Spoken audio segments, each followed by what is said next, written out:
This is the gospel of the Lord. Praise to you, O Christ. Let us spend some time with today's gospel passage from Luke, chapter 7, from verse 11 to 17. The miracle of raising the son of the widow at Nain.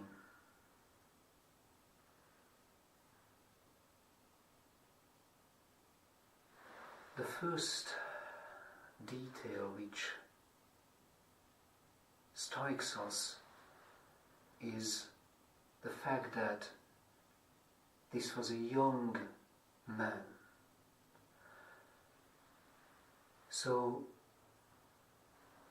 Jesus gave a child back to his mother, and compared with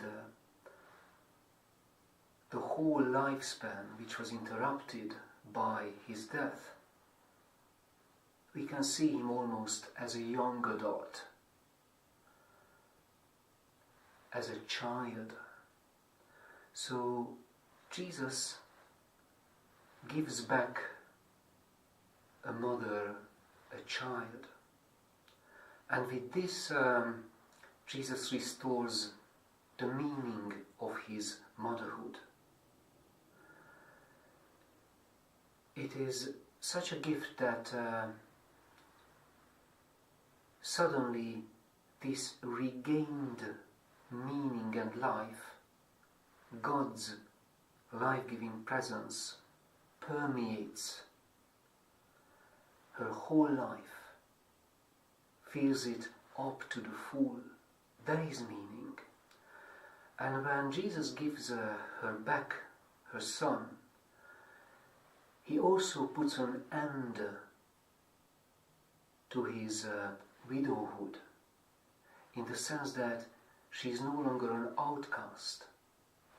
She is venerated because of this miracle.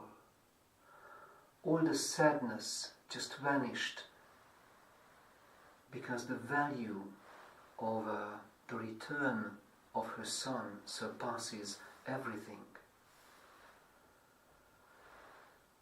Jesus also gives back this man, this young man, his life. His whole life is ahead of us, ahead of him. And we can register this very fact that it is such a moment of conversion for both of them. They reconfigure, reevaluate their lives in the light of this gift.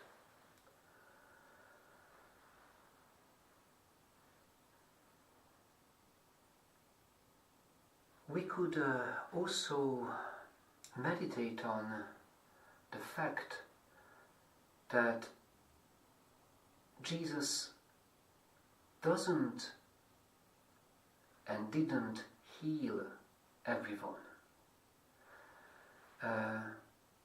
Is God unjust? Because it seems to be so unfair that there are so many people at the time and today who don't recover from their illness. And God says only one. Isn't it unjust? Like in a car crash or a plane crash, there is one survival and the rest dies in the same accident. One family rejoices, the other families are bereaved and in profound mourning. So, isn't God unjust with this? I don't think so. We are given this story which invites us to compassion. It summons up to join this mother's joy, to celebrate the new beginning of a family.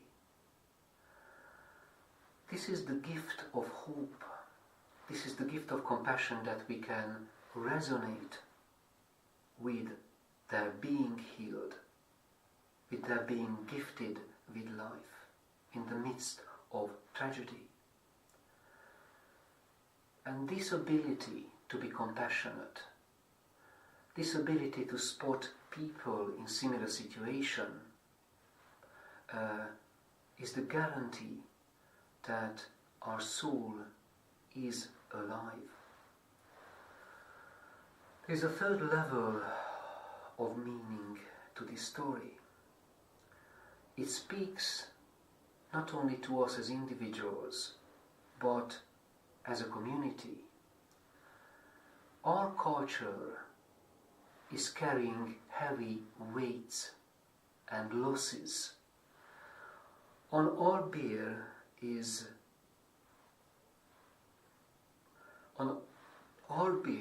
our culture carries unfinished wars, the unmourned, nameless victims of these wars and history, unresolved conflicts, hatred, violence.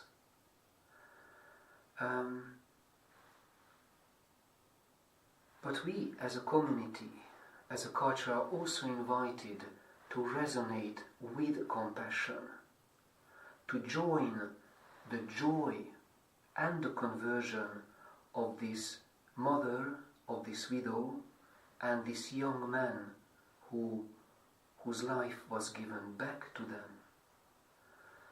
Because if we resonate with compassion, that's the very ground and precondition of ending our wars and conflicts. Being compassionate as a community, that grounds our ability to forgive and to ask for forgiveness. And there's a fourth layer to this story. As we can see, the underlying theme is compassion, resonating, our ability to resonate with the joy of others.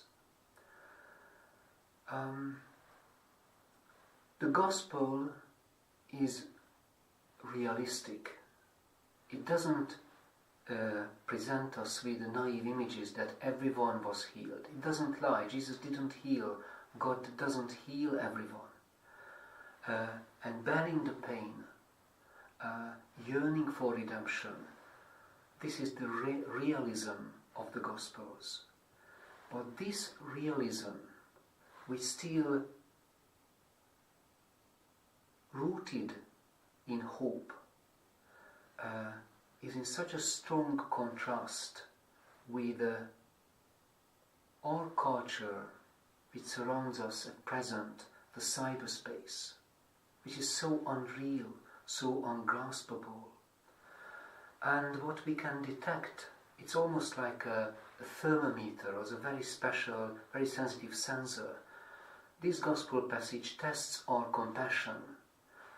Are we able to resonate with the joy, with the conversion of the young man and the widow? Are we able to join them to support people in similar situations, those who are healed or those who doesn't have this gift in their life of being recovered from illness?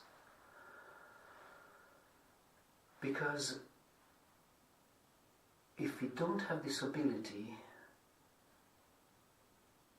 we can be sure that something negative is happening to us, that our soul is evacuated from its center, God's redeeming love. And in the cyberspace, what happens is just the opposite of the dynamic of today's gospel. We lose compassion. We lose the sense of the reality of the other person, nay, the reality the actness, the here-ness of our world. So let us cherish today's story with all its meanings.